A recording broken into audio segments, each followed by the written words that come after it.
ನೀವಿನ್ನು ನಿಮ್ಮ ಡೈಮಂಡ್ ಕನ್ನಡ ಟಿವಿಗೆ ಸಬ್ಸ್ಕ್ರೈಬ್ ಆಗಿಲ್ಲವೇ? ಹಾಗಿದ್ದರೆ ಸಬ್ಸ್ಕ್ರೈಬ್ ಬಟನ್ ಮೇಲೆ ಕ್ಲಿಕ್ ಮಾಡಿ ಹಾಗೂ ನಮ್ಮ ಹೊಸ ವಿಡಿಯೋಸ್ ಅಪ್ಲೋಡ್ಗೋಸ್ಕರ ಪಕ್ಕದಲ್ಲಿ ಕಾಣುವ ಬೆಲ್ ಬಟನ್ ಮೇಲೆ ಕ್ಲಿಕ್ ಮಾಡಿ. ನಮ್ಮ ಎಲ್ಲ ವಿಡಿಯೋಸ್ಗಳನ್ನು ಲೈಕ್ ಮಾಡಿ, ಶೇರ್ ಮಾಡಿ ಹಾಗೂ ಕಮೆಂಟ್ ಮಾಡಿ.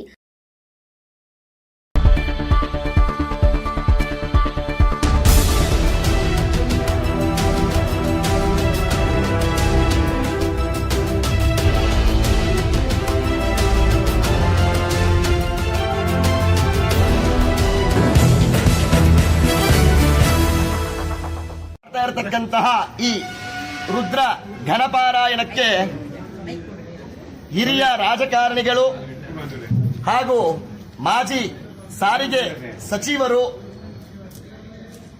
ಹಾಗೂ ಮದ್ದೂರಿನ ಮಾಜಿ ಶಾಸಕರಾದಂತಹ ವಿಶೇಷವಾಗಿ ಏನಂದ್ರೆ ನಮ್ಮ ಮಾಜಿ ಪ್ರಧಾನಮಂತ್ರಿಗಳು ದೇವೇಗೌಡರ ಬೀಗರು ಸಹ ನಮ್ಮ ತಮ್ಮಣ್ಣ ಸಾಹೇಬರಾಗಿದ್ದಾರೆ. ಇಂದು ಈ ಒಂದು ವಿಶೇಷವಾಗಿರತಕ್ಕಂಥ ಭಾರತೀಯ ಸೈನಿಕರ ಶ್ರೇಯೋಭಿವೃದ್ಧಿಯ ಈ ರುದ್ರಪಾರಾಯಣ ಕಾರ್ಯಕ್ರಮಕ್ಕೆ ಅವರು ಆಗಮಿಸಿದ್ದಾರೆ. ಎಲ್ಲರೂ ಚಪ್ಪಾಳೆ ಮುಖಾಂತರ ಅವರನ್ನ ಸ್ವಾಗತ ಮಾಡಬೇಕು. ಹಾಗೂ ಎಲ್ಲ ನಮ್ಮ ವಿಪ್ರ ಬಾಂಧವರ ಆಶೀರ್ವಾದ ನಮ್ಮ ತಮ್ಮಣ್ಣ ಸಾಹೇಬ್ರ ಮೇಲೆ ಇರಬೇಕು. ಮುಂದಿನ ದಿನಗಳಲ್ಲಿ ನಮ್ಮ ತಮ್ಮಣ್ಣ ಸಾಹೇಬ್ರಿಗಾಗಿರ್ಬೋದು, ಅವರ ಮಗ ಸಂತೋಷ್ ಅವ್ರಿಗಾಗಿರ್ಬೋದು, ಸೌಮ್ಯ ಅವ್ರಿಗಾಗಿರ್ಬೋದು, ಅವರ ಕುಟುಂಬ ಸದಾಕಾಲ ದೈನಿಕ, ಧಾರ್ಮಿಕ, ಸಾಮಾಜಿಕದಲ್ಲಿ ಬಹಳ ಕಳಕಳಿಯಲ್ಲಿ ಇವರು ಸೇವೆ ಮಾಡ್ಕೊಂಡು ಬಂದಿದ್ದಾರೆ. ಇಂದು ಈ ಒಂದು ಕಾರ್ಯಕ್ರಮಕ್ಕೆ ಆಗಮಿಸತಕ್ಕಂಥದ್ದು ನಮಗೂ ಬಹಳ ಸಂತೋಷ ತಂದಿರತಕ್ಕಂಥದ್ದು. ನಿಮ್ಮೆಲ್ಲರನ್ನ ಕುರಿತು ಈಗ ಸಾಹೇಬರು ಮಾತಾಡ್ತಾರೆ. ಇಂದಿನ ಕಾರ್ಯಕ್ರಮಕ್ಕೆ ಎಲ್ಲ ಅಲ್ಲೇ ನಿಂದಿರ್ತಕ್ಕಂಥ ಒಂಚೂರು ನಮ್ಮ ಇವತ್ತಿನ ಭಾರತೀಯ ಸೈನಿಕರ ಶ್ರೀ ವೇದ ಪಾರಾಯಣ ನಡೆದಿದೆ. ಇವತ್ತಿನ ಈ ವೇದ ಪಾರಾಯಣ ಕಾರ್ಯಕ್ರಮಕ್ಕೆ ಆಗಮಿಸಿರ್ತಕ್ಕಂಥ ಎಲ್ಲ ವಿಪ್ರ ಬಾಂಧವರ ಪಾರಾಯಣಗಳಿಗೆ ನನ್ನ ಸಾಷ್ಟಾಂಗಗಳಿಂದ ಪ್ರಣಾಮಗಳನ್ನು ಅರ್ಪಿಸುತ್ತಾ, ಇವತ್ತು ನಮ್ಮ ಭಾರತೀಯ ಸೈನಿಕರ ಶ್ರೇಯೋಭಿವೃದ್ಧಿಗೋಸ್ಕರ ತಾವೆಲ್ಲರೂ ಕೂಡ ಬೆಳಿಗ್ಗೆಯಿಂದ ಇಲ್ಲಿ ಹೋಮ ಹವನವನ್ನು ಮಾಡಿ ಭಗವಂತನಲ್ಲಿ ಪ್ರಾರ್ಥನೆ ಮಾಡಿದ್ದೀರಾ. ನಮ್ಮ ದೇಶದ ನಮ್ಮೆಲ್ಲರೂ ರಕ್ಷಣೆ ಮಾಡ್ತಾ ಇರ್ತಕ್ಕಂಥವರು ಗಡಿಯಲ್ಲಿ ತಮ್ಮ ಕುಟುಂಬವನ್ನು ತೊರೆದು ನಮ್ಮೆಲ್ಲರ ಒಳಿತಿಗಾಗಿ ದುಡಿತಾ ಇರ್ತಕ್ಕಂಥವರು ನಮ್ಮ ಭಾರತೀಯ ಸೈನಿಕರು. ಅವರೇನೋ ದುಡಿತಾ ಇದ್ದಾರೆ. ಇವತ್ತಿನ ದಿವಸ ನಾವೆಲ್ಲ ನೋಡ್ತಾ ಇದ್ದೀವಿ, ವಿಶ್ವದಲ್ಲಿ ಅಶಾಂತಿ ಎಲ್ಲ ಕಡೆ ಬರ್ತಾ ಇದೆ. ಅದಕ್ಕೋಸ್ಕರ ನಾವೆಲ್ಲ ಇವತ್ತು ಪ್ರಾರ್ಥನೆ ಮಾಡಬೇಕಾಗಿರೋದು ನಮ್ಮ ಭಾರತೀಯ ಸೈನಿಕರ ಸುರಕ್ಷತೆ ಅಷ್ಟೇ ಅಲ್ಲ, ವಿಶ್ವದಲ್ಲಿ ಶಾಂತಿ ನೆಲೆಸಲಿ, ಜನತೆ ಶಾಂತಿ ನೆಮ್ಮದಿಯಿಂದ ಎಲ್ಲ ದೇಶಗಳಲ್ಲೂ ಕೂಡ ಬದುಕುವಂತಾಗಲಿ ಅಂತ ನಾಯಕರುಗಳಿಗೆ ಸದ್ಬುದ್ಧಿಯನ್ನು ಭಗವಂತ ಕೊಟ್ಟು, ಬರೀ ಯುದ್ಧದಿಂದ ಎಲ್ಲವನ್ನೂ ಕೂಡ ಸಾಧಿಸೋದಕ್ಕಾಗುವುದಿಲ್ಲ. ಶಾಂತಿ ನೆಮ್ಮದಿಯಿಂದ ನಾವೆಲ್ಲರೂ ಕೂಡ ಒಗ್ಗಟ್ಟಾಗಿ ಬದುಕಿದ್ರೆ ಮಾತ್ರ ಈ ಪ್ರಪಂಚದಲ್ಲೇ ನಾವೆಲ್ಲರೂ ಕೂಡ ನೆಮ್ಮದಿಯಿಂದ ಇರೋದಕ್ಕೆ ಸಾಧ್ಯ ಆಗುವುದಿಲ್ಲ ಅಂತ ನಾಯಕರುಗಳಿಗೆ ಸದ್ಬುದ್ಧಿಯನ್ನು ಕೊಡುವುದರ ಮೂಲಕ ಈ ಯುದ್ಧೋನ್ಮಾದವನ್ನು ತಪ್ಪಿಸಿ ಶಾಂತಿ ನೆಮ್ಮದಿ ನೆಲೆಸುವಂತೆ ನಾವೆಲ್ಲರೂ ಕೂಡ ಪ್ರಾರ್ಥನೆ ಮಾಡಿದ್ದೀವಿ ನಮ್ಮ ಸೈನಿಕರಿಗೆ. ಅದರ ಜೊತೆ ವಿಶ್ವಶಾಂತಿಗೂ ಕೂಡ ನಾವೆಲ್ಲರೂ ಪ್ರಾರ್ಥನೆ ಮಾಡಿದ್ದೀವಿ ಅದನ್ನು ನೆನ್ಕೊಂಡಿದ್ದೀವಿ. ಹಾಗೆ ನಿಮ್ಮೆಲ್ಲರ ಇವತ್ತು ಏನು ಮಾಡಿದ್ದೀವಿ, ವೇದ ಪಾರಾಯಣ ಇದೆಲ್ಲ ಮಾಡಿದ್ದೀವಿ. ಅದ್ರ ಮೂಲಕ ನಮ್ಮ ಸೈನಿಕರಿಗೆ ಶಕ್ತಿ ಬರುತ್ತಾಗಲಿ. ನಮ್ಮ ಪ್ರಧಾನಿಯವರು, ಮೋದಿಯವರು ಪ್ರಧಾನಿ ಆದಮೇಲೆ ಈ ದೇಶದ ಭದ್ರತೆಗೆ ಸಾಕಷ್ಟು ಕೆಲಸಗಳನ್ನು ಮಾಡಿದ್ದಾರೆ. ನಾವೆಲ್ಲರೂ ನೋಡ್ತೀವಿ. ಇವಾಗ ನಮ್ಮವರೆಲ್ಲ ಏನ್ ಮಾಡಿದ್ದಾರೆ ಅಂತ ಹೇಳ್ಬೋದು. ಅಷ್ಟೆಲ್ಲ ಮಾಡದೇ ಇದ್ರೆ ಲಕ್ಷಾಂತರ ಕೋಟಿ ಹಣನ ಇವಾಗ ರಕ್ಷಣೆಗೆ ಇಡದೇ ಇದ್ರೆ ಇವತ್ತಿನ ದಿವಸ ಭಾರತವನ್ನ ಯಾರು ಕೂಡ ಇದು ಮಾಡ್ತಾ ಇರೋದು ಎಲ್ಲ ಗಣನೆಗೆ ತೆಗೆದುಕೊಳ್ತಾ ಇರೋದು.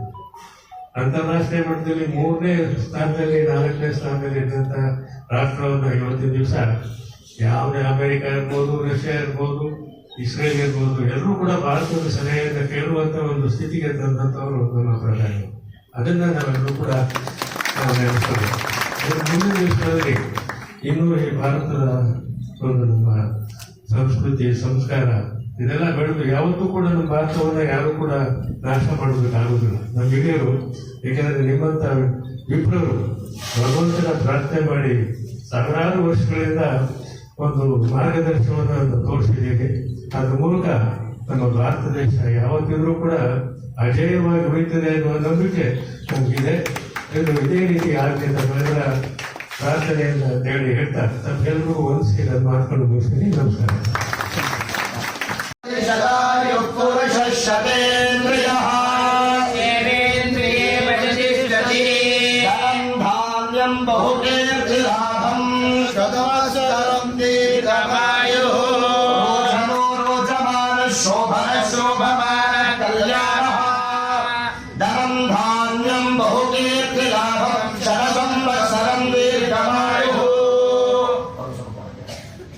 सर्वदेवताभ्यो नमः. परिपूर्णका कृपा कटाक्ष फल प्रसाद सिद्धिरस्तु. शतमानं भवति शतायुः पुरुषः शतेन्द्रियः सेवेन्द्रिये प्रतिष्ठति. धनं धान्यं बहु कीर्तिलाभं शतसंवत्सरं दीर्घमायुः. गोत्रोद्भवस्य विष्णुगोत्रोद्भवस्य स्वाति नक्षत्र तुलाराशो जातायः प्रमीला नाम्न्यः मूला नक्षत्रे संतोष नामधेयस्य सौम्या नाम्न्यः संगीता नाम्न्यः श्रुति नाम्न्यः स्फूर्ति नाम्न्यः परिवार कुटुंबानां बीसी तम्मण्णा नामधेयस्य स्वाति नक्षत्रे तुलाराशो जातायाः परिवार कुटुंबानां क्षेमस्थैर्य धैर्य वीर्य विजय अभय आयुः आरोग्य अपमृत्यु कंटक गंडांतर आकस्मिक मरण दोष निवारणार्थांग काशी विश्वेश्वर स्वामी संपूर्ण कृपा कटाक्ष फल प्रसाद सिद्धिरस्तु. वां तत्पुरुषाय विद्महे ईशान प्रपद्यामि सत्योजाताय नमः. भवे भवेनादि भवे भवस्वमान् भवोद्भवाय नमः. घोरेभ्यः घोरघोरादेभ्यः सर्वेभ्यः सर्वेभ्यः नमस्ते. बुद्धरूपेभ्यः विद्यानां ईश्वराय सर्वभूतानां ब्रह्मादि ब्रह्म शिवोऽस्तात् शिव.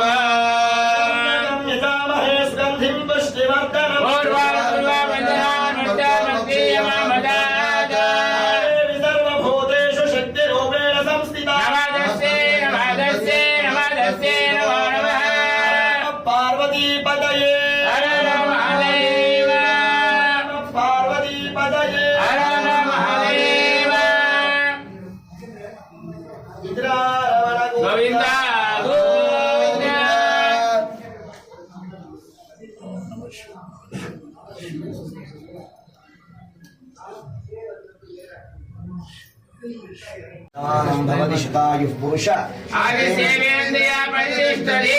धनं धान्यं बहुकीर्तिलाभं शतसंवत्सरं दीर्घमायुः. परिपूर्ण ब्राह्मण आशीर्वाद सिद्धिरस्तु. मनोसंकल्प सिद्धिरस्तु. अकाल मृत्योहरणं सर्वव्याधि निवारणं समस्त ऋतोपशमनं श्री काशी विश्वनाथ स्वामी तीर्थपादोदकं पावनं शुभ. ಸಂತೋಷ ಆಯ್ತು ಸರ್. ಪಟ್ಟಣದಲ್ಲಿರ್ತಕ್ಕಂಥ ಕಾಶಿ ವಿಶ್ವನಾಥ ಸ್ವಾಮಿಯ ದೇವಸ್ಥಾನದಲ್ಲಿ ನೂರಾರು ಜನ ವಿಪ್ರರು ಸೇರಿ ನಮ್ಮ ಭಾರತೀಯ ಸೈನಿಕರ ಸುರಕ್ಷತೆಗೋಸ್ಕರ ವೇದ ಮಾಡಿದ್ದಾರೆ. ದೇಶದ ರಕ್ಷಣೆಗೋಸ್ಕರ ಪ್ರಪಂಚದಲ್ಲಿ ಪ್ರಾರ್ಥನೆ ಮಾಡಿದ್ದಾರೆ. ಅವರ ಪ್ರಾರ್ಥನೆ ನೆರವೇರಲಿ, ನಮ್ಮ ಭಾರತೀಯ ಸೈನಿಕರ ಶಕ್ತಿಯನ್ನು ಬಲಪಡಿಸಲಿ, ಹಾಗೆ ನಮ್ಮ ದೇಶದ ರಕ್ಷಣೆಯನ್ನು ನೀಡುವಂಥ ಸೈನಿಕರ ಮೂಲಕ ಈ ದೇಶದ ರಕ್ಷಣೆ ಆಗಲಿ. ಅದು ಅಲ್ಲದೆ ಈ ಪ್ರಪಂಚದಲ್ಲಿರ್ತಕ್ಕಂಥ ಅಶಾಂತಿ ಇವತ್ತಿನ ಎಲ್ಲ ರಾಷ್ಟ್ರಗಳಲ್ಲೂ ಕೂಡ ಅಶಾಂತಿ ತುಂಬಿ ತುಳುಕ್ತಾ ಇದೆ. ದೊಡ್ಡ ದೊಡ್ಡ ರಾಷ್ಟ್ರಗಳು ನಾವೇ ಯಜಮಾನರಾಗಬೇಕು ಅನ್ನುವ ರೀತಿಯಲ್ಲಿ ಮತ್ತೊಬ್ಬರ ಮೇಲೆ ಕತ್ತಿ ಬಸ್ಸು ಯುದ್ಧಕ್ಕೆ ಸನ್ನದ್ಧರಾಗಿದ್ದಾರೆ. ಇಂಥ ಸಂದರ್ಭದಲ್ಲಿ ಯುದ್ಧ ಒಂದೇ ಮಾರ್ಗವಲ್ಲ. ನಮ್ಮ ಭಾರತೀಯ ಸಂಸ್ಕೃತಿ ಎಂದಿನಿಂದ ಏನು ಸಾರಿಕೊಂಡು ಬಂದಿದೆ, ಸರ್ವೇ ಜನೋ ಸುಖಿನೋ ಭವಂತು, ಹಾಗೆ ಶಾಂತಿಯ ಮೂಲಕ ಈ ದೇಶ ಎಲ್ಲ ಈ ಪ್ರಪಂಚದ ಶಾಂತಿಯನ್ನು ಕಾಪಾಡುವಂತೆ ಭಗವಂತ ಆ ಕಾಶಿ ವಿಶ್ವನಾಥ ಸ್ವಾಮಿ ಎಲ್ಲರಿಗೂ ಕೂಡ ಸದ್ಬುದ್ಧಿಯನ್ನು ಕೊಡಿ, ವಿಶ್ವನಾಯಕನಿಗೆ ಅಂತೇಳಿ ಈ ದಿವಸ ನಾನು ವಿಶ್ವನಾಥ ಸ್ವಾಮಿಯನ್ನು ಪ್ರಾರ್ಥನೆ ಮಾಡ್ತಾ ಇವತ್ತಿನ ಈ ಕಾರ್ಯಕ್ರಮ ಏನಿದೆ ಇದೆಲ್ಲ ಯಶಸ್ವಿಯಾಗಿ ನಡೆದಿದೆ. ಇದರ ಮೂಲಕ ವಿಶ್ವಶಾಂತಿ ಸ್ಥಾಪನೆ ಆಗಲಿ ಅಂತ ರೈತರಿಗೆ ಅವಳೇನ ಕಾರಣವಾಗಿ ಮಾತಾಡುವಂಥ ರಾಜಕೀಯದಲ್ಲಿ ಏನು ಒಬ್ಬೊಬ್ಬರು ಬರೋರು ಇರ್ತಾರೆ, ಮನೆಯವ್ರನ್ನ ತಕ್ಕಂತೆ ಮಾತನಾಡ್ತಾರೆ, ಅದೇ ಅದಕ್ಕೆ ನಾವೇನು ಇದು ಮಾಡಬೇಕಾಗುದಿಲ್ಲ, ಅವರವರೇ ಇಲ್ಲ ಬನ್ನಿ ಸರ್, ದಾರಿ ಬಿಡಿ ಸರ್, ನೀವು ಬನ್ನಿ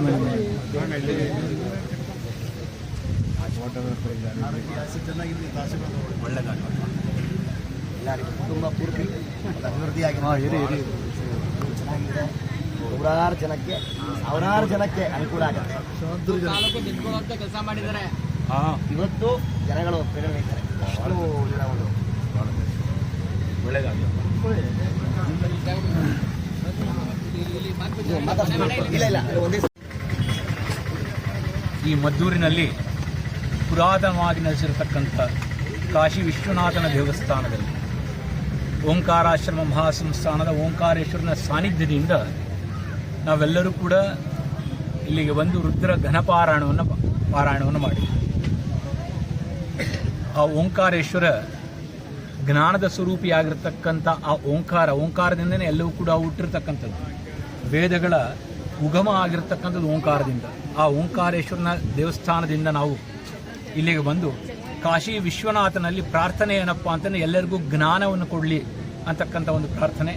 ಜೊತೆಗೆ ಆ ಜ್ಞಾನ ಏನಕ್ಕೆ ಬೇಕು ನಮಗೆ ಅಂತಂದರೆ ಮನುಷ್ಯ ನೆಮ್ಮದಿಯಾಗಿ ಸಂಸಾರದಲ್ಲಿ ಜೀವನ ನಡೆಸಬೇಕು ಅಂತಂದರೆ ಜ್ಞಾನ ಇರಬೇಕು, ಅವನಿಗೆ ವೈರಾಗ್ಯನೂ ಇರಬೇಕು. ಸಂಸಾರದಲ್ಲಿ ಒಬ್ಬನಿಗೆ ಇಬ್ಬರಿಗೂ ವೈರಾಗ್ಯ ಇಲ್ಲ ಅಂತಂದರೆ ವೈರಾಗ್ಯ ಅಂದರೆ ಇನ್ನೊಂದು ಅರ್ಥದಲ್ಲಿ ನಾವು ತಾಳ್ಮೆ ಅಂತ ಹೇಳ್ಬೋದು. ಆ ಸಂಸಾರದಲ್ಲಿ ತಾಳ್ಮೆ ಇಲ್ಲ ಅಂತಂದರೆ ಆ ಸಂಸಾರ ಅಲ್ಲೋಲ ಕಲ್ಲೋಲವಾಗುತ್ತೆ. ಆದ್ದರಿಂದ ಎಲ್ಲರಿಗೂ ಒಂದು ತಾಳ್ಮೆ, ಸಂತೋಷ, ಆನಂದ ಉಂಟಾಗಬೇಕು ಅಂತಕ್ಕಂಥದ್ದನ್ನು ಮನಸ್ಸಿನಲ್ಲಿ ತೆಗೆದುಕೊಂಡು ನಮ್ಮ ಸೈನಿಕರ, ನಮ್ಮ ದೇಶವನ್ನು ಕಾಯ್ತಾ ಇರತಕ್ಕಂಥ ಎಲ್ಲ ಸೈನಿಕರಿಗೂ ಕೂಡ ಒಳ್ಳೆಯದಾಗಬೇಕು ಅಂತಕ್ಕಂಥ ಒಂದು ಸಂಕಲ್ಪವನ್ನು ತೆಗೆದುಕೊಂಡು ರುದ್ರ ಘನಪಾರಾಯಣವನ್ನು ಈ ಒಂದು ದೇವಸ್ಥಾನದಲ್ಲಿ ಮಾಡಿದ್ದೇವೆ. ಆ ಭಗವತಿ ಈ ಊರಿನ ಎಲ್ಲ ಜನತೆಗೂ ಕೂಡ ಒಳ್ಳೆಯದನ್ನು ಮಾಡಲಿ, ನಮ್ಮ ಭಾರತವನ್ನು ರಕ್ಷಿಸ್ತಾ ಇರತಕ್ಕಂಥ ಎಲ್ಲ ಸೈನಿಕರಿಗೂ ಕೂಡ ಒಳ್ಳೆಯದನ್ನು ಮಾಡಲಿ ಅಂತಕ್ಕಂಥ ಪ್ರಾರ್ಥನೆಯನ್ನು ಮಾಡ್ಕೋತಾ ಈ ಊರಿನ ಜನತೆಗೆ ಹೆಚ್ಚಾಗಿ ಇನ್ನೂ ಅಭಿವೃದ್ಧಿ ಆಗಲಿ, ಎಲ್ಲರೂ ಸುಖ ಸಂತೋಷ ನೆಮ್ಮದಿಯಿಂದ ಸೌಹಾರ್ದತೆಯಿಂದ, ನಮ್ಮ ಹಿಂದೂಗಳೆಲ್ಲರೂ ಕೂಡ ಸೌಹಾರ್ದತೆಯಿಂದ, ನಾನು ಆ ಜಾತಿ ಈ ಜಾತಿ ಅಂತಕ್ಕಂಥ ಜಾತಿ ಮತಗಳಿಂದ ಹೊರಗಡೆ ಬಂದು, ಹಾಗಾದರೆ ಜಾತಿ ಬಿಟ್ಬಿಡಿ ಅಂತ ಹೇಳ್ತಾ ಇಲ್ಲ, ಎಲ್ಲ ಜಾತಿಗಳು ನಿಮ್ಮ ಮನೆ ಒಳಗಡೆ ಇಟ್ಕೊಂಡು ಮನೆಯಿಂದ ಹೊರಗಡೆ ಬಂದಾಗ ನಾವೆಲ್ಲ ಒಂದು ಅಂತಕ್ಕಂಥ ಒಂದು ಭಾವನೆಯಿಂದ ಇಟ್ಕೊಂಡು ನಾವೆಲ್ಲ ಭಾರತೀಯರು, ನಾವೆಲ್ಲ ಹಿಂದೂ ಅಂತಕ್ಕಂಥ ಒಂದು ಭಾವನೆಯನ್ನು ಇಟ್ಕೊಂಡು ಎಲ್ಲರೂ ಸೌಹಾರ್ದತೆಯಿಂದ ಬದುಕಬೇಕು ಅಂತಕ್ಕಂಥ ಉದ್ದೇಶದಿಂದ ಈ ಒಂದು ರುದ್ರಗಣ ಪಾರಾಯಣವನ್ನು ನಾವು 100 ಜನ ಸೇರಿ ಇಲ್ಲಿ ಓಂಕಾರಾಶ್ರಮ ಮಹಾಸಂಸ್ಥಾನಕ್ಕೆ ಬಂದು ಇಲ್ಲಿ ಪಾರಾಯಣವನ್ನು ಮಾಡಿದ್ದೀವಿ. ಆ ಕಾಶಿ ವಿಶ್ವನಾಥನ ಒಂದು ನಮಗೆ ನಿಮಗೆ ಎಲ್ಲರಿಗೂ ಕೂಡ ಅವನ ಕೃಪಾ ಕಟಾಕ್ಷ ನಿರಂತರವಾಗಿರಲಿ ಅಂತಕ್ಕಂಥದ್ದನ್ನು ಕೇಳ್ಕೋತಾ ಇದಕ್ಕೆಲ್ಲ ಸಹಕಾರವನ್ನು ನಮ್ಮ ಈ ವೈದಿಕ ವೃಂದದವರು, ಈ ರಾಘವೇಂದ್ರ ಶರ್ಮಾದವರು, ಈ ಒಂದು ದೇವಸ್ಥಾನದ ಪುರೋಹಿತರು ಕೂಡ ಬಹಳಷ್ಟು ಅನುಕೂಲತೆಗಳನ್ನು ಮಾಡಿಕೊಟ್ಟಿದ್ದಾರೆ. ಅವ್ರಿಗೂ ಕೂಡ ಹೆಚ್ಚಿನ ಶಕ್ತಿಯನ್ನು ಕೊಡಲಿ ಅಂತ ಹೇಳ್ತಾ 2 ಮಾತನ್ನು ಮುಗಿಸ್ತೇನೆ. ಈ ಒಂದು ದೇವಸ್ಥಾನದ ಅಧ್ಯಕ್ಷರು ಪ್ರಧಾನವಾಗಿ ಯಾವುದೇ ಒಂದು ದೇವಸ್ಥಾನಕ್ಕೆ ಹೋದಾಗ ಅಧ್ಯಕ್ಷರು ಮುಖ್ಯ. ಅಲ್ಲಿ ಆ ಅಧ್ಯಕ್ಷರು ನಡೀಲಿಲ್ಲ ಅಂದರೆ ಏನೂ ನಡೆಯುವುದಿಲ್ಲ. ಅದರಿಂದ ಅಧ್ಯಕ್ಷರು ಕೂಡ ಒಂದು ಹೆಚ್ಚಿನ ಅನುಕೂಲತೆಯಿಂದ ಅವರ ಅನುಮತಿಯ ಮೇರೆಗೆ ಇಲ್ಲ ನಾವೆಲ್ಲ ಬರಲಿಕ್ಕೆ ಸಾಧ್ಯ ಆಯಿತು, ಇಲ್ಲ ನಾವು ಬರಲಿಕ್ಕೆ ಸಾಧ್ಯ ಆಗ್ತಿರಲಿಲ್ಲ. ಅದರಿಂದ ಅವ್ರಿಗೂ ಕೂಡ ಭಗವತಿ ಒಳ್ಳೆಯದನ್ನು ಮಾಡಲಿ, ಆ ಓಂಕಾರೇಶ್ವರನ ಕೃಪಾಕಟಾಕ್ಷ, ಕಾಶಿ ವಿಶ್ವನಾಥನ ಕೃಪಾಕಟಾಕ್ಷ ನಿರಂತರವಾಗಿರಲಿ ಅಂತ ಹೇಳ್ತಾ 2 ಮಾತನ್ನು ಮುಗಿಸ್ತೇನೆ. ಮಂಡ್ಯ ಜಿಲ್ಲೆ ಮದ್ದೂರು ಕುಂತಿರಿ ಸರ್, ಏನು ನಾನು ಈ ದೇವಸ್ಥಾನಕ್ಕೆ ಮೊದಲನೇ ಸತಿ ಬರ್ತಾ ಇರ್ತೇನೆ. ಎಷ್ಟೋ ಜನ್ಮದ ಒಂದು ಭಾಗ್ಯ ಇದ್ರೆ ಒಂದು ಈ ಭಗವಂತ ತನ್ನ ಸಾನ್ನಿಧ್ಯಕ್ಕೆ ಕರೆಸ್ಕೋತಾನೆ ಅಂತಕ್ಕಂಥ ಅನುಭೂತಿ ನಮಗಾಗತ್ತೆ. ಬಹಳ ಮಂಡ್ಯ ಜಿಲ್ಲೆ ಅಂತಲೇ ಬಹಳ ಉತ್ತಮವಾಗಿರ್ತಕ್ಕಂಥ ಜಿಲ್ಲೆ. ಇಡೀ ದೇಶಕ್ಕೆ ಸಕ್ಕರೆ ಕೊಡ್ತಾ ಇರತಕ್ಕಂಥ ಜಿಲ್ಲೆ ಇದು ಮಂಡ್ಯ. ನಾವೇನಾರು ಸಿಹಿಯಾಗಿ ಮಾತನಾಡ್ತಾ ಇದೀವಿ, ಸಿಹಿ ತಿಂತಾ ಇದೀವಿ ಅನ್ನೋದಕ್ಕೆ ಮಂಡ್ಯ ಕಾರಣ ಇವತ್ತಿನ ದಿನ ನಮ್ಮ ಕರ್ನಾಟಕದಲ್ಲಿ. ಜೈ ಶ್ರೀರಾಮ್, ಜೈ ಶ್ರೀರಾಮ್. ಎಲ್ಲರಿಗೂ ಒಳಿತಾಗಲಿ ಅಂತಕ್ಕಂಥ ಮಾತನ್ನು ಹೇಳ್ತೀನಿ. ಹರಿ ಓಂ. ನಮೋ ವ್ರಾತಪತಯೇ ನಮೋ ಗಣಪತಯೇ ನಮಃ ಪ್ರಮದಪತಯೇ ನಮಸ್ತೆ ಅಸ್ತು ಲಂಬೋದರಾಯ ಏಕದಂತಾಯ ವಿಘ್ನವಿನಾಶಿನೇ ಶುಸ್ತಾಯ ಶ್ರೀವರದಮೂರ್ತಯೇ ನಮೋ ನಮಃ. ಏಕದಂತಾಯ ವಿದ್ಮಹೇ ವಕ್ರತುಂಡಾಯ ಧೀಮಹಿ ತನ್ನೋ ಪ್ರಚೋದಯಾತ್. ಮಹಾಗಣಾಧಿಪತಯೇ ನಮಃ. ಮಹಾಗಣಪತಿ ಅನುಗ್ರಹ ವರಪ್ರಸಾದ ದೀರ್ಘ ಶುಭಮಸ್ತು. ವಿಶೇಶ್ವರ ಇಡೀ ಜಗತ್ತನ್ನೇ ಅವರು ಸ್ವಲ್ಪ ಬೇಗ ಅವರು ಮಾಡಲಿ ಗೊತ್ತಿರಲಿಲ್ಲ, ಸ್ಟಾರ್ಟ್ ಮಾಡೋದು ನಾನು ಗೊತ್ತೀನಿ.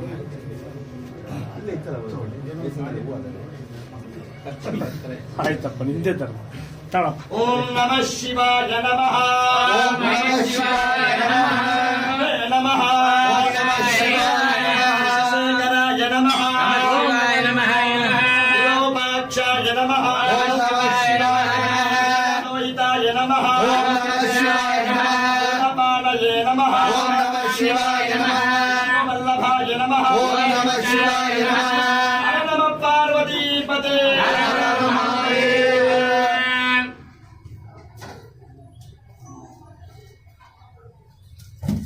ವಾಂ ಸಂಭವೇ ನಮಃ. ನಮಸ್ತೆ ಭಗವಾನ್.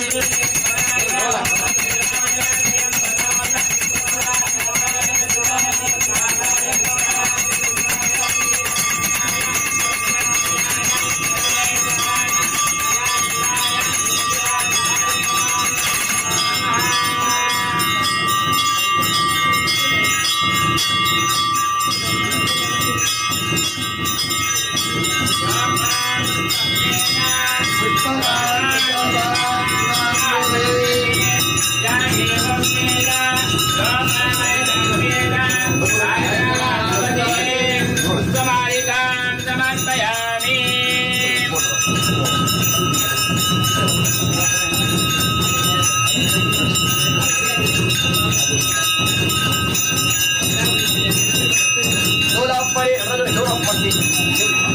ನೋಡಿ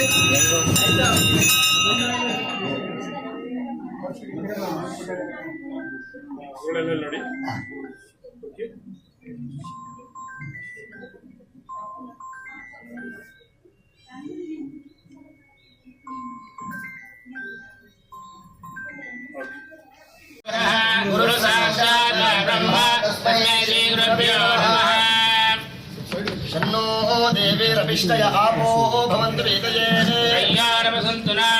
ईशानां भार्याणां क्षयन्तिष्ठर्षणीनाम् अपोयाच विभेष्यम् अप्सुमे सोमो भ्रवेधन्तर् विश्वानि भेष्टा अग्नि च विश्वशम्भुवम् आरुह्यपरोदं तन्वे ये मम चोक्ष्य सूर्यं दृशे नवाप्रवाहता किञ्चा दुरितं महि यद्वाहमा विदुद्रो यद्वा शेप उदान्तम् आपोः अद्यान्वाचारि सम्रसेन समागस्महि मया स्व नग्न आगाहितं मासं सवर्तसा यो मां पुष्पं वेद वाहन् भजवाहन् रसवान् भवति.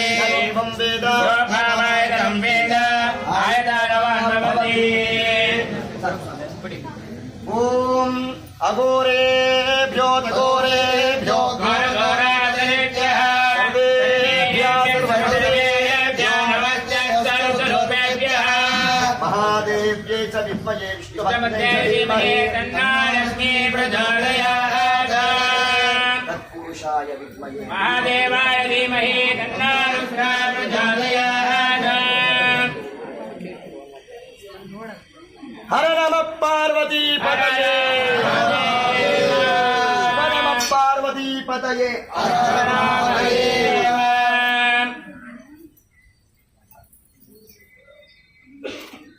ॐ तत्पुरुषाय विद्महे महादेवाय धीमहि तन्नो रुद्रः प्रचोदयात्.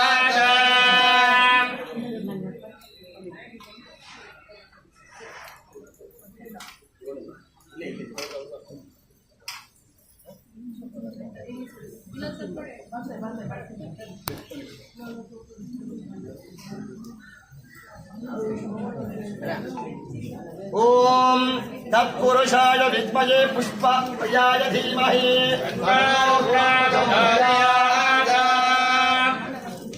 यो पुष्पं वेद वाहन् भजवाहन् भगवान् भवति. या एवं वेद लोकमैतनं वेद आयतावान् भवति. ಹಿಡ್ಕೊಳ್ಳಿ ರೇವಂತ್ ಹಿಡ್ಕೊಳ್ಳಿ. हर नमः पार्वती पतये. पार्वती पतये. पार्वती पतये. ॐ नमः ಶಿವಾಯ ಓಂ ನಮಃ ಶಿವಾಯ ಓಂ ನಮಃ ಶಿವಾಯ ಮಧ್ಯ ಬರಬೇಡಿ, ಮಧ್ಯ ಬರಬೇಡಿ, ಮಧ್ಯ ಬರಬೇಡಿ. ಓಂ ನಮಃ ಶಿವಾಯ ಓಂ ನಮಃ ಶಿವಾಯ ಓಂ ನಮಃ ಶಿವಾಯ ಓಂ ನಮಃ ಶಿವಾಯ ಓಂ ನಮಃ ಶಿವಾಯ ಓಂ ನಮಃ ಶಿವಾಯ ಓಂ ನಮಃ ಶಿವಾಯ ಓಂ ನಮಃ ಶಿವಾಯ ಓಂ ನಮಃ ಶಿವಾಯ ಓಂ ನಮಃ ಶಿವಾಯ ಓಂ ನಮಃ ಶಿವಾಯ ಓಂ ನಮಃ ಶಿವಾಯ ನಮಸ್ತೆ ಸರಸ್ವತಿ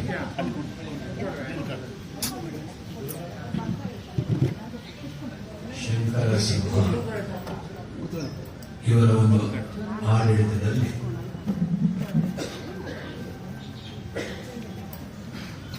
ಸಾವಿರದ 600 ವರ್ಷದ ಹಿಂದೆ ಇರತಕ್ಕಂಥ ಒಂದು ದೇವಸ್ಥಾನವನ್ನ ವ್ಯವಸ್ಥಿತವಾಗಿ ಈ ಒಂದು ಮದ್ದೂರಿನ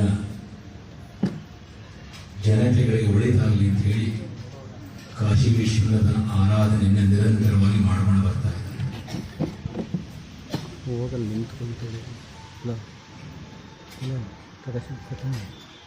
ಈ ಒಂದು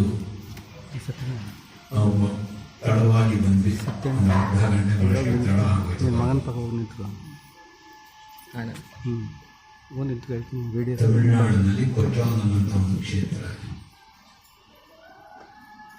ಅಲ್ಲಿ ರಾಮಕೃಷ್ಣ ಆಶ್ರಮದಿಂದ ಅದರ ಪೀಠಾಧಿಪತಿಗಳಾದಂಥ ಅಖಿಲಾನಂದ ಮಹಾಸ್ವಾಮೀಜಿಯವರು ಈ ಒಂದು ಇದಕ್ಕೆ ಅಜ್ಜಂಪುರದಲ್ಲಿ ಗೀತಾಶ್ರಮ ಅಂತ ಆ ಒಂದು ಆಶ್ರಮದ ಪೀಠಾಧಿಪತಿಗಳಾದಂಥ ಲೋಕೇಶ್ವರಾನಂದ ಮಹಾಸ್ವಾಮೀಜಿಯವರು ಇದ್ದಾರೆ. ಮಿಕ್ಕಿದ ನಮ್ಮ ಆಶ್ರಮದ ಪದಾಧಿಕಾರಿಗಳಾದಂಥ ಸ್ವಾಮಿ ಆತ್ಮನಿಷ್ಠಾನಂದ, ಸ್ವಾಮಿನಿ ಆತ್ಮವಿಲಾಸಾನಂದ ಅಂತಕ್ಕಂಥ ಸಂತರು ಕೂಡ ಇವತ್ತಿನ ದಿನ ಬಂದಿದೆ. ಈ ಒಂದು ದೇವಸ್ಥಾನಕ್ಕೆ ನಾವು ಬರಲು ಮುಖ್ಯ ಕಾರಣ ಎಲ್ಲರೂ ಅಲ್ಲ ಇವರು ಇನ್ನೊಬ್ಬರು ಪ್ರಭಾಕರ್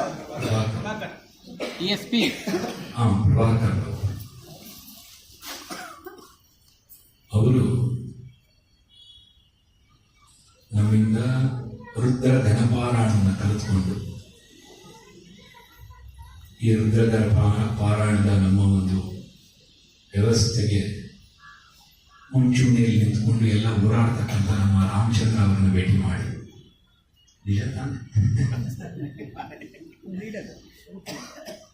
ನಮ್ಮ ರಾಮಚಂದ್ರನ ಭೇಟಿ ಮಾಡಿ ನಂತರ ನಮಗೆ ತಿಳಿಸಿ ಈ ಒಂದು ದೇವಸ್ಥಾನದಲ್ಲಿ ರುದ್ರ ಘನಪಾರಾಯಣ ಆಗಬೇಕು,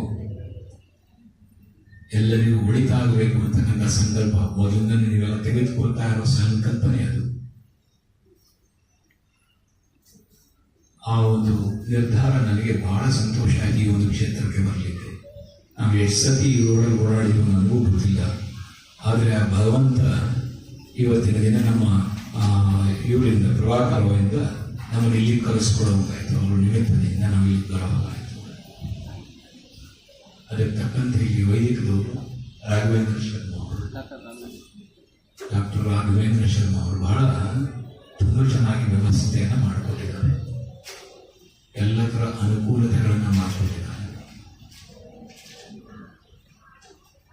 ಇತಿಹಾಸದಲ್ಲಿ ಮೊದಲನೇ ಸತಿ ನಾವು ಮಹಾರುದ್ರಯಾಗವನ್ನು ರುದ್ರ ಘನಪಾರಾಯಣದಲ್ಲಿ ಆಹುತಿಯನ್ನು ಹಾಕಿರ್ತಾರೆ. ಇತಿಹಾಸದಲ್ಲಿ ಮೊದಲನೇ ಸತಿ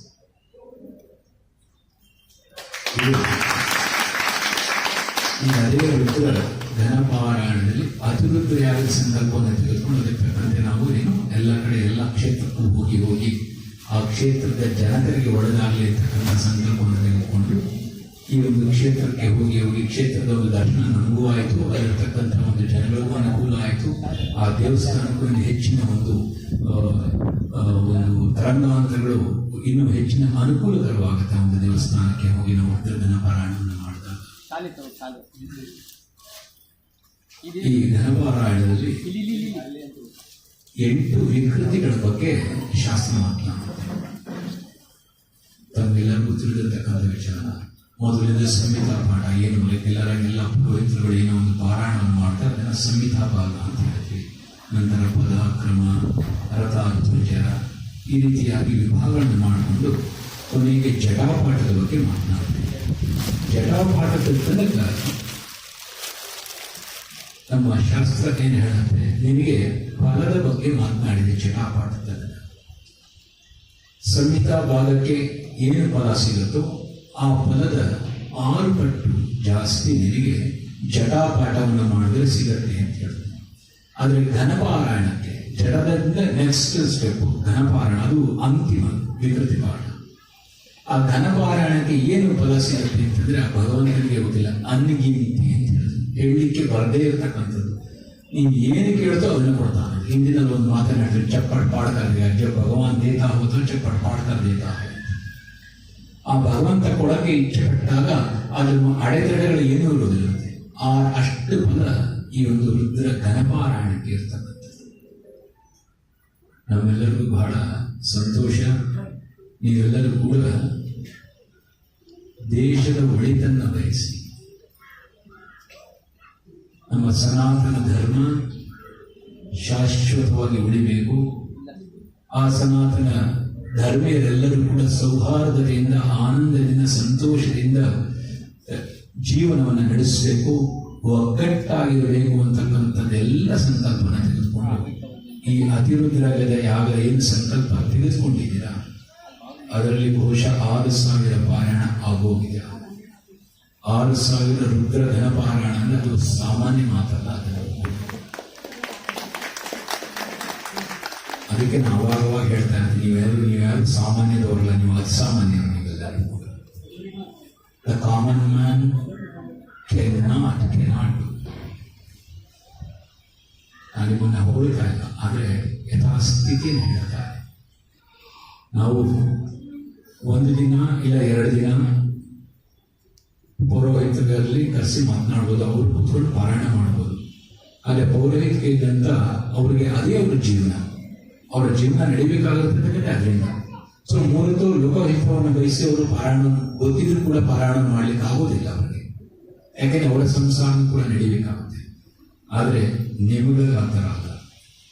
ಪೌರೋಹಿತಿಕೆ ನಿಮ್ಮ ವೃತ್ತಿ ಅಲ್ಲ, ನಿಮ್ಮ ವೃತ್ತಿಗಳೆಲ್ಲವೂ ಕೂಡ ಬೇರೆ ಇರ್ತಕ್ಕಂಥದ್ದು. ಅದರಿಂದ ನೀವೆಲ್ಲರೂ ಕೂಡ ಯಾವುದೇ ರೀತಿಯಾಗತ್ತೆ ಏನೂ ತೊಂದರೆ ಇಲ್ಲ ಸಂಸಾರಕ್ಕೆ. ಅವಾಗ ಎಲ್ಲರಿಗೂ ಒಳಿತಾಗಲಿ ಅಂತಕ್ಕಂಥ ಬಯಸಿ ಓಡಾಡ್ತೀರ. ಯಾಕಂದ್ರೆ ನಿಮ್ಮ ಖರ್ಚು ನೀವು ಹಾಕೊಂಡು ಮಾಡ್ತಿದ್ದೀರ, ಅದಕ್ಕಿಂತ ದೊಡ್ಡ ಉಪಕಾರ ಇದೆ. ಇಲ್ಲಿ ಯಾರು ನಿಮಗೆ ದಕ್ಷಿಣೆ ಕೊಡೋದಿಲ್ಲ. ಪುರೋಹಿತರುಗಳಿಗೆಲ್ಲ ಗೊತ್ತು, ಮನೆಗೆ ಕರೆಸಿ ಒಂದು ರುದ್ರ ಘನಪಾರಾಯಣ ಮಾಡಬೇಕಾದ್ರೆ ಬ್ಯಾಂಗ್ಳೂರಿನಲ್ಲಿ ಬಹುಶಃ 4,000 to 5,000 ರೂಪಾಯಿ ಕೊಡ್ತಾರೆ. ನೀವು ಗಮನಕ್ಕೆ ತರಲಿ ಅಂತ ಹೇಳ್ತಾ ಇದ್ದಾರೆ. ಯಾಕೆಂದ್ರೆ ಅದು ತಪ್ಪಲ್ಲ, ಅದು ಅವನ ವೃತ್ತಿ. ಜೊತೆಗೆ ಘನಪಾರಾಯಣದಲ್ಲಿ ಈಗ ನಾವು ಏನೇ ಒಂದು ಪೌರೋಹಿತ್ಯ ಮಾಡಿಸಿದ್ರು, ಏನೇ ಯಜ್ಞ ಯಾಗಾದಿಗಳನ್ನು ಮಾಡಿಸಿದ್ರು, ಆ ಒಂದೇ ಯಾಗ ಇರುವುದು, ಒಂದೇ ಯಜ್ಞ ಇರುವುದು, 4-5 ಜನ ಕೂತಿದ್ದಾಗ ಸಂಹಿತಾ ಭಾಗ ಕಲ್ತಿರ್ತಕ್ಕಂಥವನಿಗೆ ದಕ್ಷಿಣೆ ಬೇರೆ, ಜಡಪಾಠ ತನಕ ಕಲ್ತಿರ್ತಕ್ಕಂಥವನಿಗೆ ದಕ್ಷಿಣೆ ಬೇರೆ, ಘನಪಾಠಕ್ಕೆ ಬೇರೆ. ಘನಪಾಠಕ್ಕೆ ಹೈಯೆಸ್ಟ್ ದಕ್ಷಿಣೆ ಶಾಸ್ತ್ರ ವಿಧಿ ಇದೆ. ಅದರಲ್ಲಿ ನೀವೆಲ್ಲರೂ ಘನಪಾಠಿಗಳಾಗಿದ್ರೆ ಅದು ರುದ್ರದಲ್ಲಿ ರುದ್ರವನ್ನು ಈ ಒಂದು ದೇವಸ್ಥಾನ ಕಾಶಿ ವಿಶ್ವನಾಥನ ಸಾನ್ನಿಧ್ಯ ಅಂತಂದ್ರೆ ಜ್ಞಾನಕ್ಕೆ ಪ್ರಧಾನ. ಆ ಒಂದು ಕಾಲ ಇತ್ತು, ಜ್ಞಾನವನ್ನು ಸಂಪಾದನೆ ಮಾಡಬೇಕು ಅಂತಂದ್ರೆ ಕಾಶಿಗೆ ಹೋಗಬೇಕು, ಜೊತೆಗೆ ಸನ್ಯಾಸಕ್ಕೆ ಹೋಗಬೇಕು ಅಂದ್ರೂ ಕಾಶಿಗೆ ಹೋಗಬೇಕು ಅಂತಿತ್ತು. ಅವನ ಹಿಂದಿನ 100 ವರ್ಷ ಕೆಳಗೆ ಅವನು ಕಾಶಿಗೆ ಹೊರಟಾದ್ರೆ ಕಾಶಿ ಅವನಿಗೆ ದೊಡ್ಡ ಊರೆಲ್ಲ ಸೇರಿ ಫಂಕ್ಷನ್ ಮಾಡಿ ಕಳಿಸ್ತಾ ಇದ್ದ. ಯಾಕೆ ನಾವು ವಾಪಸ್ ಬರ್ತಾವ ಗ್ಯಾರಂಟಿ ಗೊತ್ತಿರಲ್ಲ. ಅವ್ನು ನಡ್ಕೊಂಡು ಕಾಶಿಗೆ ಹೋಗಿ ಮಾಡ್ಕೊಂಡು ವಾಪಸ್ ಬರ್ತಾವ ನನಗೆ ಗೊತ್ತಿಲ್ಲ. ಅವನೇನಾದ್ರು ಬಂದ್ರೆ ಕಾಶಿ ಸಮಾರಾಧನೆ ಮಾಡ್ತಾನೆ. ಕಾಶಿ ಸಮಾರಾಧನೆ ಬಹಳ ಸಂತೋಷದ ವಿಚಾರ. ಏನಕ್ಕೆ ಅಂದ್ರೆ ವಾಪಸ್ ಬರ್ತಾವ ಅಂತ. ಕಾಶಿಯಲ್ಲಿ ಶರೀರವನ್ನು ಬಿಟ್ಟರೆ ಮೋಕ್ಷ ಅಂತ ಹೇಳ್ತಾರೆ. ಅವನಿಗೆ ಯಾರೇ ಆಗಿರ್ಬೋದು.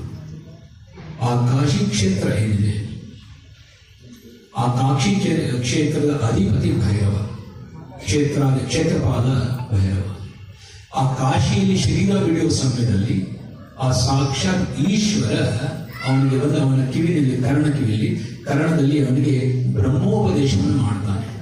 ಮಹಾವಾಕ್ಯಗಳ ಬೋಧನೆಯನ್ನು ಸಾಕ್ಷಾತ್ ಈಶ್ವರ ಮಾಡ್ತಾನೆ. ಅದಕ್ಕೆ ಬಹಳಷ್ಟು ಜನ ಕಾಶಿನಲ್ಲಿ ಶರೀರ ಬಿಡಬೇಕು ಅಂತ ಬಹಳಷ್ಟು ಜನ ಪ್ರಯತ್ನ ಪಡ್ತಾರೆ. ಇವತ್ತಿಗೂ ಬಹಳಷ್ಟು ಜನ ಹೋಗ್ತಾರೆ. ಕಾಶಿನಲ್ಲಿ ಶರೀರ ಬಿಟ್ಟರೆ ಮತ್ತೊಂದ್ಸತಿ ಅವನಿಗೆ ಶರೀರ ತಿಳಿಸ್ಕೊಳ್ತಕ್ಕಂಥ ಅವಶ್ಯಕತೆ ಬರುವುದಿಲ್ಲ. ಯಾಕೆಂತಂದ್ರೆ ಆ ಬ್ರಹ್ಮಜ್ಞಾನ ಅನ್ನೋದು ಏನಿದೆ, ಆ ಜ್ಞಾನ ಒಂದು ಸತಿ ಬಂತು ಅಂತಂದ್ರೆ ನನ್ನಲ್ಲಿರ್ತಕ್ಕಂಥ ಎಲ್ಲ ಕರ್ಮಗಳು ಕೂಡ ಭಸ್ಮವಾಗುತ್ತೆ. ಕರ್ಮಗಳು ಎಷ್ಟಿದೆ?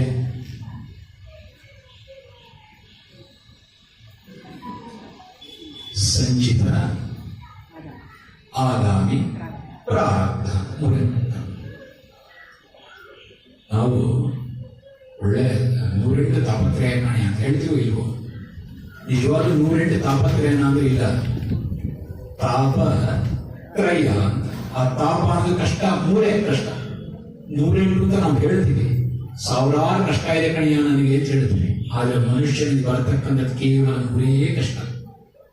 ಆ 3 ಕಷ್ಟಗಳು ಶಮನಗೊಳ್ಳಿ ಅಂತಾನೆ ಶಾಂತಿ ಶಾಂತಿ ಶಾಂತಿ ಎಲ್ಲ ಮಂತ್ರದ ಕೊಡಿ ನಾವು ಶಾಂತಿ ಶಾಂತಿ ಅಂತ 3 ಸತಿ ಹೇಳ್ತೀವಿ. ನಿನಗೆ ಆ ತಾಪ ಶಮನಗೊಳ್ಳಿ ಅಂತ. ಅದೇ ರೀತಿ ಇಲ್ಲಿ ಏನು ಕಾಶಿ ವಿಶ್ವನಾಥನಿಗೆ ಹೋಗ್ತಕ್ಕಂಥದ್ದು ಏನಕ್ಕೆ? ಒಂದು ಶರೀರ ಬಿಡೋದಕ್ಕೆ, ಜ್ಞಾನಕ್ಕೆ, ನನ್ನ ಸಂಚಿತ ಕರ್ಮಾದಿಗಳನ್ನ ತೊಡಕೊಳ್ಳಿ. ಆ ಕರ್ಮ ಇರತಕ್ಕಂಥದ್ದು 3, ಜಾಸ್ತಿ ಇಲ್ಲ. ಒಂದು ಆಗಾಮಿ ಕರ್ಮ ಅಂದ್ರೆ ಮಾಡ್ತಕ್ಕಂಥ ಕೆಲಸ ಕಾರ್ಯಗಳು, ಏನು ಹೊಸದಾಗಿ ಮಾಡ್ತಕ್ಕಂಥ ಒಂದು ಕರ್ಮ, ಅದರಿಂದ ಉತ್ಪತ್ತಿ ಆಗ್ತಕ್ಕಂಥದ್ದು ಫಲ. ಮತ್ತೊಂದು ಸಂಚಿತ, ಜನ್ಮ ಜನ್ಮಾಂತರದಿಂದ ಮಾಡ್ಕೊಂಡು ಮುಂದೆ ಎಲ್ಲ ಕರ್ಮಗಳು ಕಳೆದಿರುವುದಿಲ್ಲ, ಅದೇ ಒಂದು ಕಡೆ ಕೂತ್ಕೊಂಡಿರುತ್ತೆ. ಉಪನಿಷತ್ ಏನ್ ಹೇಳುತ್ತೆ ಅಂತಂದ್ರೆ, ಒಂದು ಸತಿ ಮನುಷ್ಯ ಜನ್ಮವನ್ನು ತೆಗೆದುಕೊಂಡ್ರೆ ಆ ಜೀವ 10 ಸತಿ ಜನ್ಮವನ್ನ ತೆಗೆದುಕೋಬಹುದು, ಅಷ್ಟು ಕರ್ಮವನ್ನ ಮಾಡಿಟ್ಕೊಳ್ಳುತ್ತೆ. ಅದರಿಂದ ನಾನು ಎಷ್ಟು ಸತಿ ಮನುಷ್ಯ ಜನ್ಮ ಆಗಿದ್ದು ನಮಗೆ ಗೊತ್ತಿಲ್ಲ. ನಾನು ಮತ್ತೆ ಜನ್ಮರಹಿತನಾಗಿ ನಾನು ಸಾಕ್ಷಾತ್ ಈಶ್ವರನಾಗಬೇಕು ಅಂದ್ರೆ ಈ ಕರ್ಮದೆಲ್ಲ ಕಳ್ಕೋಬೇಕಾಗುತ್ತೆ. ಯಾವಾಗ ಆ ಕಾಶಿ ವಿಶ್ವನಾಥನಿಂದ ನನಗೆ ಬೋಧನೆ ಆಗುತ್ತೆ, ಆ ಸಂಚಿತ ಫಲ ಪರಿಪೂರ್ಣ ಹೊರಡೋಗುತ್ತೆ. ಆಗಾಮಿ ಕರ್ಮ ಮಾಡುವುದಕ್ಕೆ ಏನೂ ಇರೋದಿಲ್ಲ, ಉಳ್ಕೊಂಡಿರ್ತಕ್ಕಂಥದ್ದು ಪ್ರಾರಬ್ಧ ಮಾತ್ರ. ಅಲ್ಲಿ ಈ ಪ್ರಾರಬ್ಧ ಕರ್ಮ ಏನು ಅಂದ್ರೆ, ಯಾವಾಗ ನನಗೆ ಜ್ಞಾನದ ಬೋಧನೆ ಆಗುತ್ತೆ ಆವಾಗ ನಾನು ಅಂತಕ್ಕಂಥ ವೈಯಕ್ತಿಕ ದೃಷ್ಟಿ ಹೊರಟೋಗುತ್ತೆ ನನ್ನಲ್ಲಿ. ಈ ಶರೀರ ಎಲ್ಲಿ ತನಕ ಪ್ರಾರಬ್ಧ ಇದೆಯೋ ಅಲ್ಲಿ ತನಕ ಶರೀರ ಇರುತ್ತೆ ಹೊರತು ಈ ಶರೀರ ನಾನು ಅಂತಕ್ಕಂಥ ಭಾವನೆ ಹೊರಟೋಗಿರುತ್ತೆ ನನಗೆ. ಅದರಿಂದ ಆ ಪ್ರಾರಬ್ಧ ಕರ್ಮವನ್ನ ನಾನು ಅನುಭವಿಸ್ತಾ ಇದ್ದೀನಿ ಅಂತಕ್ಕಂಥ ಭಾವನೆ ನನಗೆ ಬರಲಿಕ್ಕೆ ಸಾಧ್ಯನೇ ಇಲ್ಲ. ಯಾಕೆಂದ್ರೆ ನಾನು ಆ ಅನುಭವಿಸ್ತಕ್ಕಂಥವನು, ಅನುಭವ ಪಡಿಬೇಕಾಗಿರ್ತಕ್ಕಂಥವನು, ಅನುಭವಿಸ್ತಾ ಇರ್ತಕ್ಕಂಥವನು ಯಾವುದೂ ನಾನಲ್ಲ. ಆದರೆ ಎಲ್ಲರಿಂದ ಪರೆಯಾಗಿರ್ತಕ್ಕಂಥವನು ನಾನು. ಆ ಒಂದು ಜ್ಞಾನವನ್ನೇ ನಾವು ಬ್ರಹ್ಮಜ್ಞಾನ ಅಂತ ಹೇಳ್ತೇವೆ. ಆ ಬ್ರಹ್ಮಜ್ಞಾನವನ್ನು ಕೊಡ್ತಕ್ಕಂಥವ್ರಿಗೆ ಕಾಶಿ ವಿಶ್ವನಾಥ.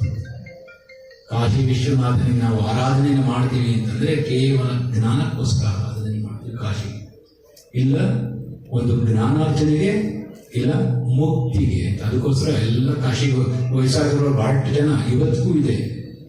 ಇವತ್ತಿಗೂ ನೀವು ಕಾಶಿನಲ್ಲಿ ಪರ್ಯಟನೆಯನ್ನು ಮಾಡಿದಾಗ ಇದೆಲ್ಲೂ ಕಣ್ಣಿಗೆ ಬರುತ್ತೆ. ಒಳ್ಳೆ ಜೂಸ್ ಬಹಳಷ್ಟು ಇದೆ. ಬಹಳಷ್ಟು ಜನ ಶರೀರ ಅಲ್ಲೇ ಹೋಗಬೇಕು ಅಂತ ಹೇಳಿ ಕಾಯ್ಕೊಂಡಿರ್ತಾರೆ. ಒಂದು ಗುಟ್ಟನ್ನು ಹೇಳ್ತೀನಿ ನೋಡಿ,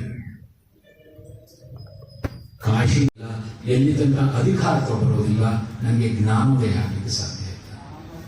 ಇದೆಲ್ಲವೂ ಕೂಡ ಯಜ್ಞ, ಯಾಗ, ಹೋಮ, ಹವನ ಎಲ್ಲವೂ ಕೂಡ ನಾವೇನೇನು ಮಾಡ್ತೀವಿ ಅಂದ್ರೆ 2. ಒಂದು ನನ್ನ ಕಾರ್ಯಸಿದ್ಧಿಗೋಸ್ಕರ, ಸಕಾಮಕ್ಕೋಸ್ಕರ. ಮತ್ತೊಂದು ಜ್ಞಾನಕ್ಕೋಸ್ಕರ. ಈಗ ನೀವೆಲ್ಲರೂ ಮಾಡ್ತಾ ಇದ್ದು ಸಕಾಮಕ್ಕೆ ನೀವು ಯಾರು ಮಾಡ್ತಾ ಇಲ್ಲ. ನೀವೆಲ್ಲರೂ ಕೂಡ ಲೋಕಹಿತಾರ್ಥಾಯ ಅಂದಾಗ ಏನಾಯ್ತು, ಅಲ್ಲಿ ಅಂತಃಕರಣ ಶುದ್ಧಿ ಆಯಿತು. ಅಂತಃಕರಣ ಶುದ್ಧಿ ಎಲ್ಲಿ ಕರ್ಕೊಂಡು ಹೋಗ್ತಾ ಇದೆ ನೀವು ಅಂದ್ರೆ ಜ್ಞಾನದ ಮಾರ್ಗಕ್ಕೆ ಕರ್ಕೊಂಡು ಹೋಗ್ತಾ ಇದೆ, ಮೋಕ್ಷದ ಮಾರ್ಗಕ್ಕೆ ಕರ್ಕೊಂಡು ಹೋಗ್ತಾ ಇದೆ ಅಂತ. ಆ ಈಶ್ವರ ಕಾಶಿ ವಿಶ್ವನಾಥನ ಒಂದು ಸಾನ್ನಿಧ್ಯದಲ್ಲಿ ಇವತ್ತಿನ ದಿನ ಎಷ್ಟು ಜನ ಸೇರಿರೋದು? 75 ಜನ ಸೇರಿ, 85 ಜನ ಸೇರಿ ರುದ್ರ ಘನಪಾರಾಯಣವನ್ನ ಈ ಒಂದು ಕ್ಷೇತ್ರದಲ್ಲಿ ಮಾಡಿದ್ದೀರ. ನಾವುಗಳೆಲ್ಲ ಅಲ್ಲಿಂದ ಇಲ್ಲಿ ಬಂದು ಪಾರಾಯಣ ಮಾಡಿದೀವಿ ಅಂದ್ರೆ ಈ ಪಾರಾಯಣ ಮಾಡೋಕ್ಕೋಸ್ಕರ ಇದಕ್ಕೆ ವ್ಯವಸ್ಥೆಯನ್ನು ಬಹಳಷ್ಟು ಜನ 2 ದಿನದಿಂದ ಮಾಡಿದ್ದಾರೆ ಕೆಲಸ, ಸರ್ಕಸ್ ಮಾಡಿದ್ದಾರೆ. ಇವರೆಲ್ಲ ಯಾರು ಸರ್ಕಸ್ ಮಾಡಿರಲಿಲ್ಲ ಅಂದ್ರೆ ನಾವು ಇಲ್ಲೊಂದು ಪಾರಾಯಣ ಮಾಡೋಕ್ಕಾಗ್ತದೆ. ಆದ್ರಿಂದ ಈ ಪಾರಾಯಣದ ಫಲ ಏನಾಗುತ್ತೆ, ಬರೀ ನಾವು ಮಾತ್ರ ಉಳಿಯೋದಿಲ್ಲ, ಯಾರ್ಯಾರು ಇದಕ್ಕೆಲ್ಲ ವ್ಯವಸ್ಥೆ ಮಾಡಿರ್ತಾರ ಅವ್ರಿಗೂ ಅದ್ರ ಪಾರಾಯಣದ ಭಾಗ ಹೋಗುತ್ತೆ, ಆ ಲೋಕಕ್ಕೂ ಪಾರಾಯಣದ ಭಾಗ. ಇನ್ನು ಹೆಚ್ಚಾಗಿ ಬೇರೆ ಬೇರೆ ವಿವಿಧ ಕ್ಷೇತ್ರಗಳಲ್ಲೂ ಕೂಡ ನಾವೆಲ್ಲ ಹೋಗಿ ಪಾರಾಯಣ ಮಾಡ್ತಕ್ಕಂಥ ಶಕ್ತಿ ಕಾಶಿ ವಿಶ್ವನಾಥ ನಮ್ಮೆಲ್ಲರನ್ನೂ ಕರುಣಿಸಲಿ. ಇನ್ನು 85 ಜನ ಇದ್ವಿ, ಅದು 108 ತರ ಒಂದು ಆಗೋಗಿ ಅಂತಕ್ಕಂಥ ಒಂದು ಇಚ್ಛೆಯಿಂದ ಹೇಳ್ತಾ ಮುಂಬರ್ತಕ್ಕಂಥ ದಿನಗಳಲ್ಲಿ, ಮುಂದಿನ ವಾರಾದಿಗಳಲ್ಲಿ, ಮುಂದಿನ ವಾರ ಕೊಳ್ಳೇಗಾಲದಲ್ಲಿ ಪಾರಾಯಣ ಇಟ್ಕೊಂಡಿದ್ದೆ. ಕೂತ್ಕೊಂಡಿದ್ದೆ.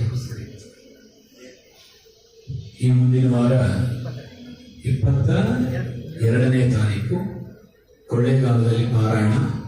ಯಾರ್ಯಾರು ನಿಮ್ಗೆ ಅಕ್ಕಪಕ್ಕದವ್ರು ಬಂದಿಲ್ವೋ ಅವರನ್ನು ಕರ್ಕೊಂಡ್ಬರ್ತಕ್ಕಂಥ ಜವಾಬ್ದಾರಿ ನಿಮ್ದು. ಹೌದಾ?